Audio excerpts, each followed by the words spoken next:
This van was already considered old-fashioned when disco was still cool, and yet people are converting it into campers today. Front-wheel drive, corrugated steel, and an engine that refuses to die out of pure spite. Why does a 1976 French delivery van still steal hearts in 2026? Ladies and gentlemen, this is the automotive equivalent of that one neighbor who still uses a rotary phone and somehow knows more than your smartphone. I once asked my friend Timmy why he loves old vans like this, and he said because they outlast my marriages. Sorry, Timmy, again. And politicians? They promise change. This van actually delivers it. Slowly, very slowly. If you love insane vehicles, questionable engineering and machines with personality, smash that subscribe button right now for more Camperto madness. The Citroën HY story starts right after World War II, when France needed a tough, cheap, easy-to-build workhorse. André Lefebvre and Pierre Franchisset didn't just design a van, they engineered a rolling middle finger to conventional trucks.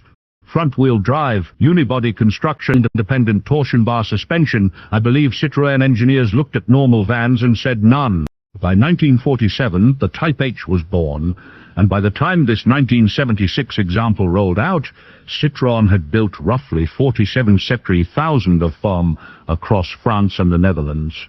And here's what I think is wild. They barely changed it for over 3 decades. Same corrugated steel body, same farm tool aesthetic, same headlights shared with the 2CV. This van didn't chase trends. Trends chased it and gave up. What I like the most is how the HY accidentally became perfect for camper conversion. Flat floor, low loading height, front-wheel drive, freeing up interior space, all without trying. By the 1970s, people started saying, hey, instead of bread, what if this carried wine, a bed and questionable life decisions?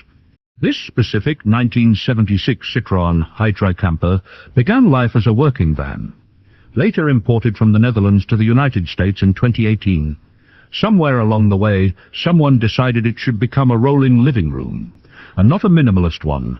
This thing has wood cabinetry, vinyl flooring, a wet bath, a propane fireplace, a flat-screen TV, and rear bench seating that converts into a bed. I think at that point it officially stopped being a van and became an opinion. Now, let's talk driving experience. Would you dare drive a front-wheel drive camper with drum brakes on all 4 corners? Yes or no? Tell me in the comments.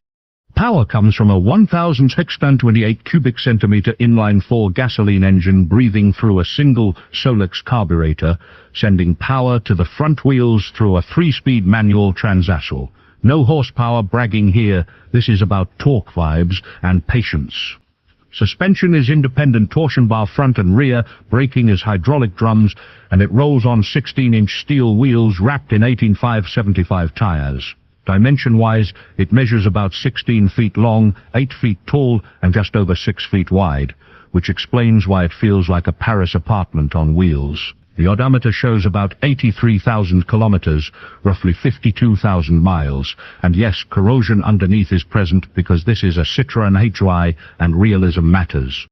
This exact camper sold at auction in February 2026 for $16,250.